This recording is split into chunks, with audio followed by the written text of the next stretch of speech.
Blog Talk Radio. Hello out there, everybody. This is David Domzalski, founder of the Financial Bin and host of Financial Bin Radio.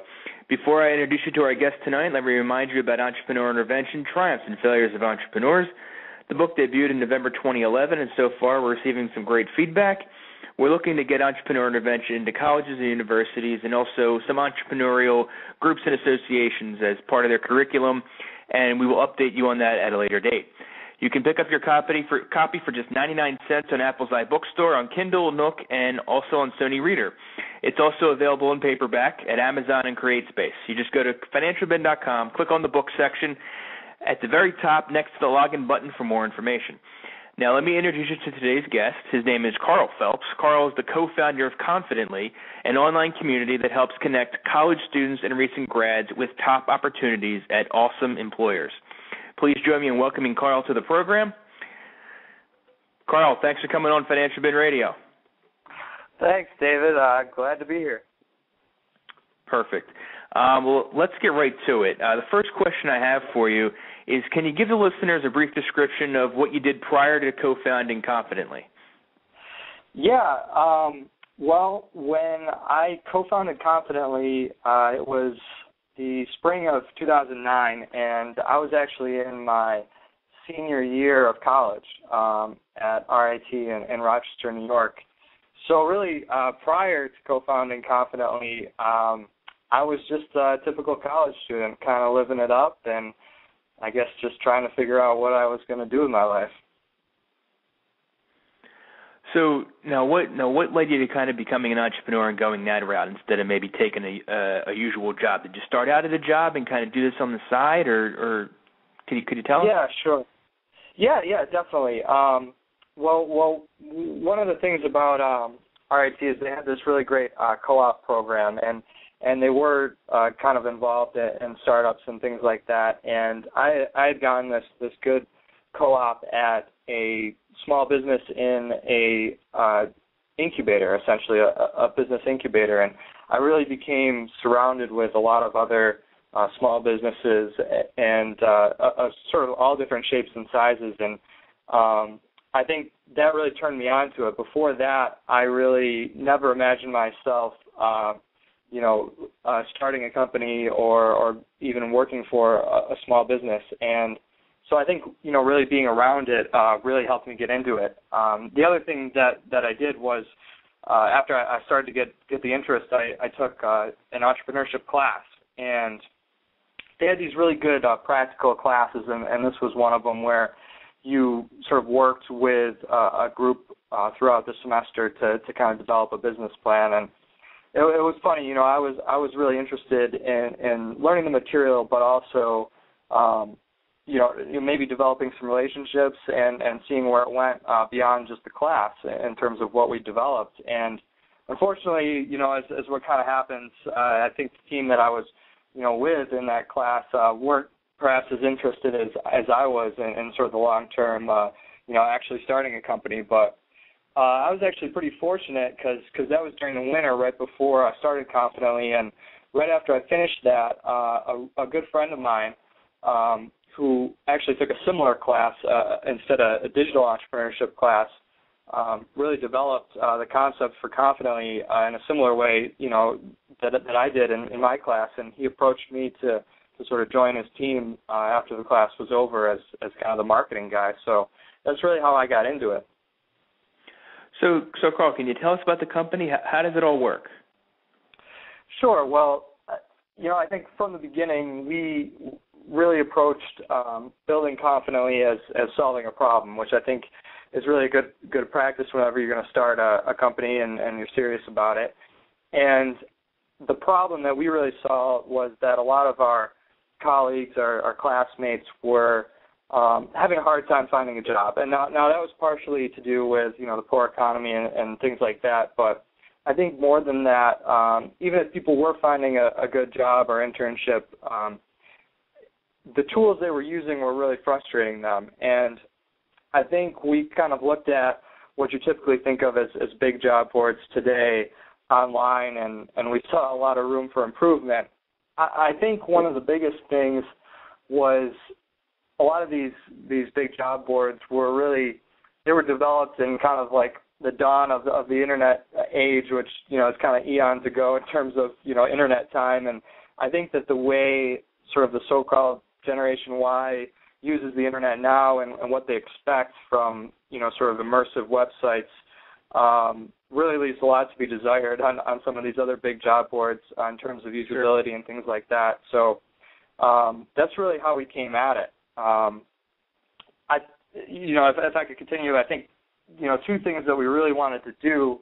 One was to really help college students have a place that's just for them in terms of finding a job. And the second thing was to give them more opportunities to really connect with more employers, not just sort of the big multinational companies that you see on these websites, but also smaller and more medium-sized ones. So we tried to do some things to really satisfy those two major requirements. What are your plans for you guys for 2012 and maybe the next 1 to 2 years? Well, we got a lot of interesting plans coming up here in 2012. One thing, our major goal this year is to try and develop some more relationships with colleges and universities, and that's a place where that's what we envisioned from the beginning. But I think up until now we've sort of fallen short in that regard, and we've worked the past few months to really put together what we think is a really strong plan and offering for colleges and universities to essentially offer our services to their students and also help them as well provide more value to their students. And it's really a more structured format than we'd ever done before. So we're really excited to get that going and start working with some schools. So that's how would you go about that? I'm sorry. No, go ahead. How would you go about that? Would you kind of focus on working with their career centers, or maybe working with some of the maybe working with some of the seniors directly or some of the professors directly? How would you go about that? Mostly the career services is what we're going to start with, and I think there, you think, well, geez, a lot of schools, have really well developed career services offices, but we think that there's a lot of opportunity, especially with smaller schools and universities, and even we've spoken with some people who are involved in the career services at even much larger schools, and they say you'd be surprised at how much they really want, how much more they want to be doing that they just don't have time to do. So we've really kind of taken that information to heart and try to put together a package specifically for the career services. Carl, what's the biggest mistake you guys have made in this business so far, and how have you overcome it? Well, I think, sort of luckily so far we haven't made any mistakes that have really cost us a ton of money, but we've certainly made mistakes that have cost us a lot of time.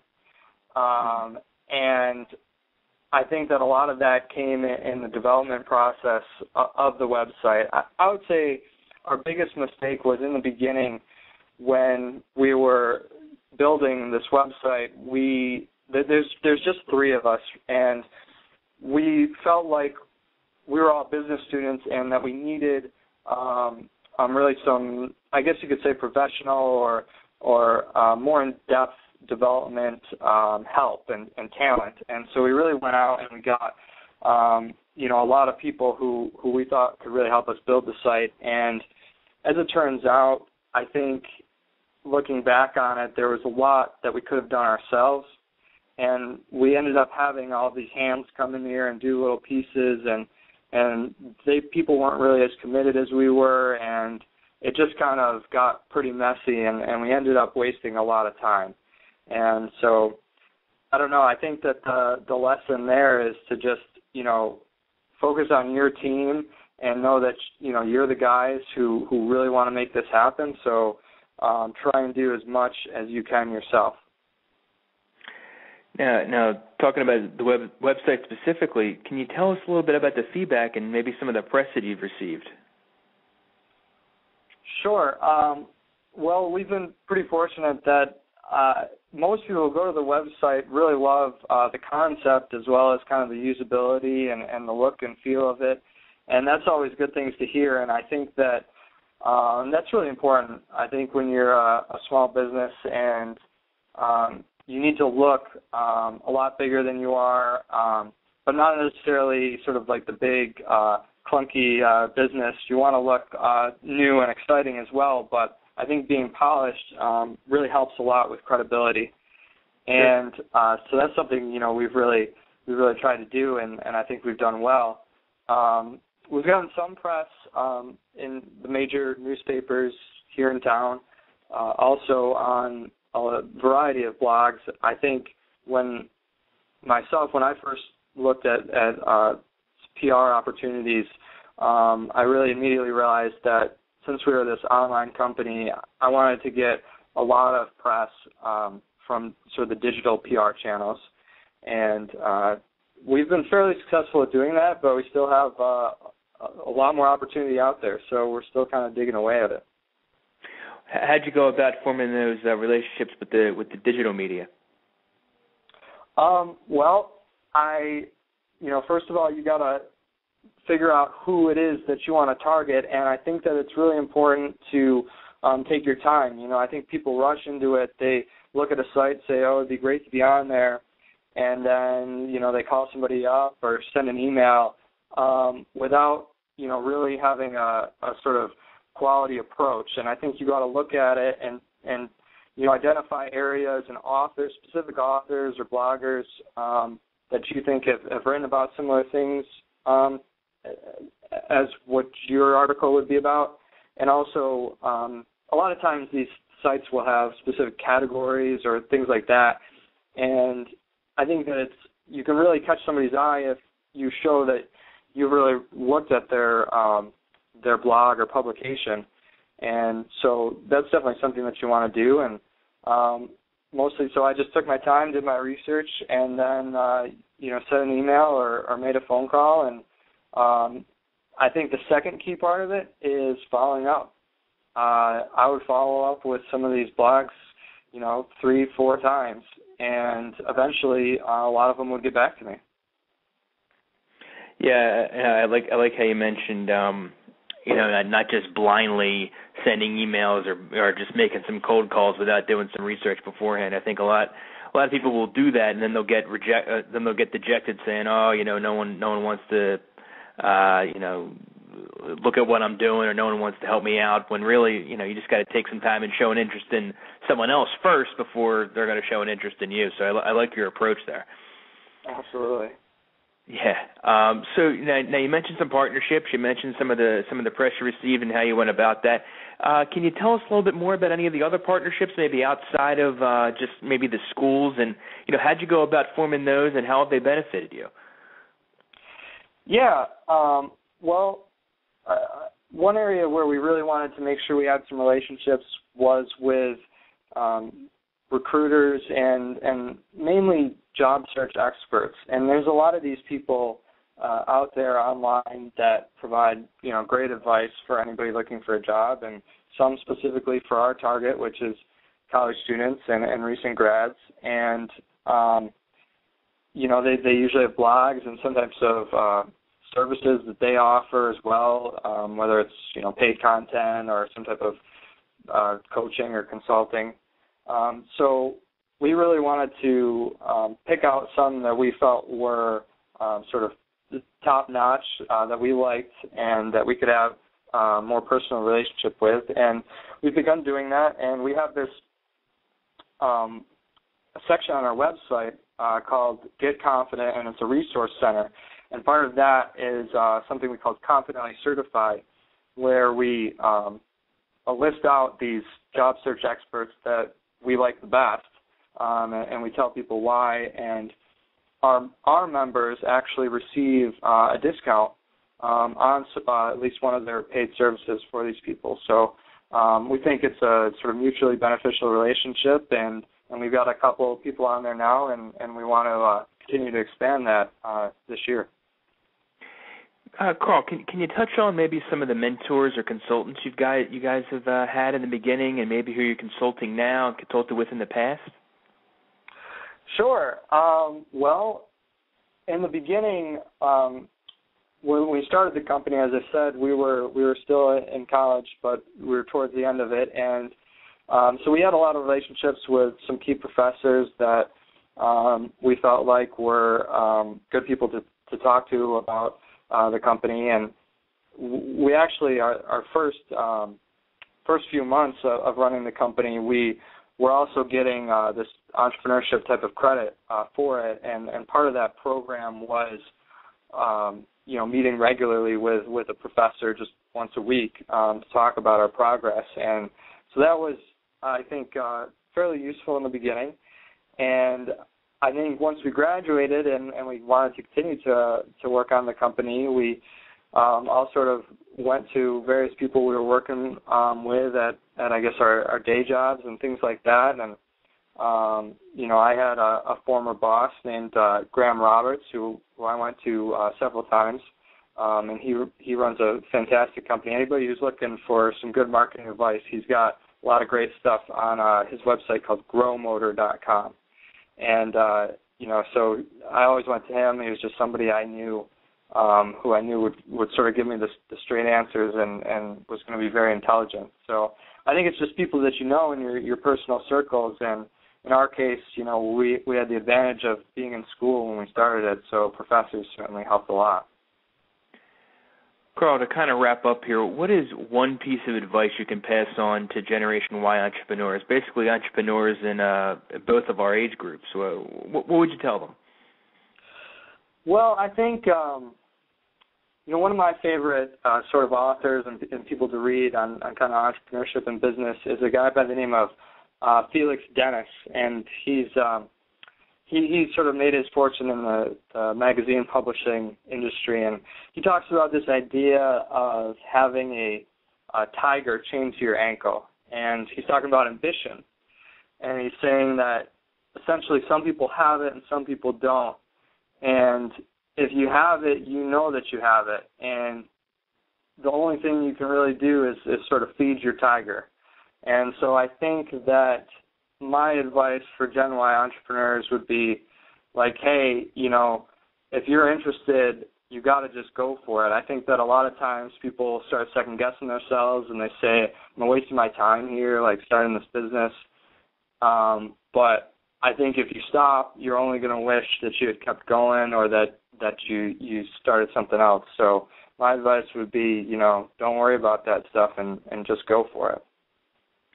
Well, Carl, that's some fantastic advice right there. I really appreciate you coming on. Now how can people get in touch with you guys? Sure. Well, our website is confidently.co. That's C-O, not .com, and it's CONFIDENTLY. And anybody who wants to get in touch with me personally can email me at Carl, C-A-R-L, @confidently.co. All right. And how about Twitter and Facebook? You guys on there too?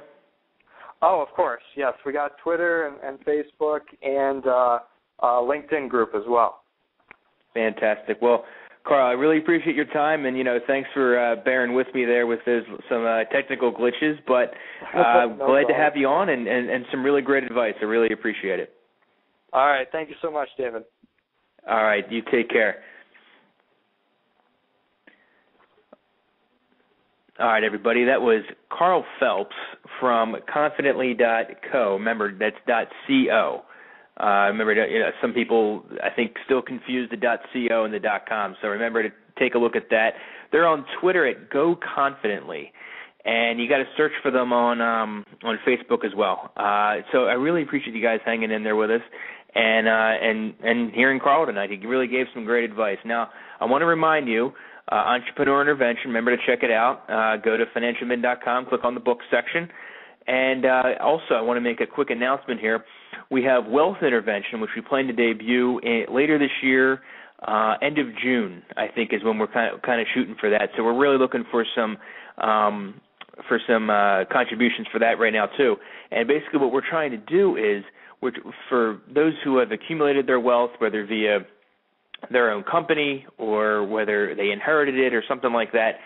We want to know, well, how'd you grow it? How did your family grow it? How do you manage it? How do you hang on to it? What do you do? Because what we're trying to do is give people in Generation Y, and really for anybody, but our focus is Generation Y, kind of give them a little roadmap to how to grow their wealth, how to manage it, and how to hang on to it. Because that's in these tough economic times. You can't really rely on Social Security and other things. You got to be focused on managing your wealth yourself. So I want to thank you for your time, and we will be putting this up on thefinancialbin.com later on YouTube and everything. I really appreciate it. And remember, my name is Dave Domzalski. Please take a look at financialbin.com. This is Financial Bin Radio, signing off right now. Thank you very much for tuning in.